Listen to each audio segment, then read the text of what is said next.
আরে আমার তো বাসের ফসল শেষ। এখন যদি সরকার যদি আমাকে সাহায্য যদি না করে তাহলে আমরা কি করে বাঁচুম? আমার তো অন্তত 20-30 হাজার টাকা তাও দেওয়া ফসল শেষ আমার। এখন সরকার যদি একটু সহযোগিতা করে তাহলে আমরা বাঁচতাম না, তো বাঁচতাম না। আরে ভানির ভিতরে এক পাজা ভানির ভিতরে যখন ভানি বুঝতে যাইছি এক পাজা ভানি আমার। এখন এই ভানি যদি খালের লগে যদি জয় না করি তাহলে তো আমরা ডুবিয়ে যাবো সবারও। শুধু এখানে শত শত কানি জমি আছে, কোনো বছরেই কৃষক স্বাভাবিকভাবে চাষাবাদ করা সম্ভব হচ্ছে না।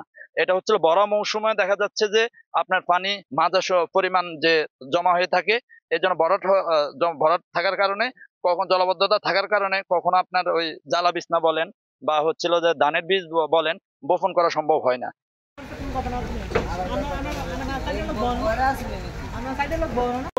আমরা গতনা বাড়িতাম পারি না, ছেলে মেয়ে কষ্ট মাদ্রাসার মসজিদে যাইতে। আমরা খাইতে তিনটা চুলার ভিতরে মধ্যে পানি ভাত খাইতাম পারি না।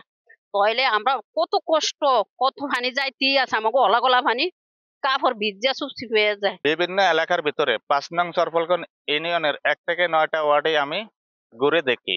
এর ভিতরে বেশি সমস্যা 1 নং ওয়ার্ডের পশ্চিমাংশ, 2 নং ওয়ার্ডের দেলোয়ার হোসেন মাদ্রাসার দক্ষিণ সাইড ব্রিকপিল সহ, আর জাপানিপাড়া অংশ বোয়ালিয়া খাল বন্ধ থাকার কারণে পানি নামতে পারে না। এই জন্য সাধারণ মানুষ এবং স্কুল ছাত্রছাত্রী যাতায়াতে এবং স্কুল আসা যাওয়াতে খুব অসুবিধার সৃষ্টি হচ্ছে।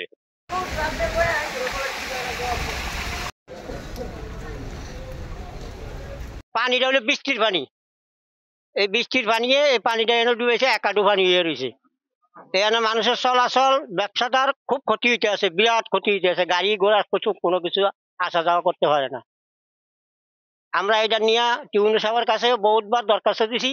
পরশুকে আয়া একটু উনিয়ে বলিয়া গেছে যে এইখান দিয়ে পাইপ দিয়ে ওইখান দিয়ে পাইপ দিয়ে না, এখনো পাইবো না, কোনো কিছু না। মানুষ স্কুল মসজিদও কোনো লোক যাইতে পারে না।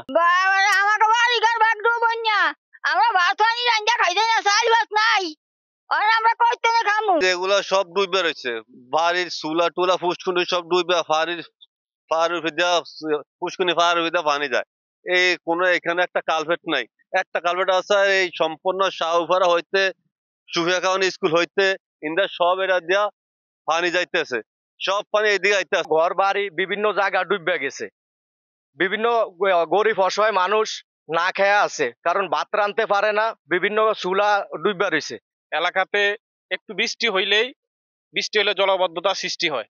এখানে বর্তমানে যে পরিস্থিতি আছে, যেটা হচ্ছে যে আমাদের এলাকার কিছু মানুষ খুবই কষ্টতে আছে এবং পুকুরের অনেক মাছটা চলে গেছে এবং কিছু মানুষ পাকশাক করতে খুবই কষ্ট।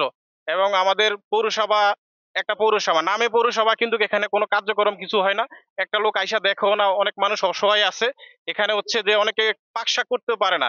সরকারি আর্থিক সহায়তা চাচ্ছে কিন্তু কেউ দিচ্ছে না।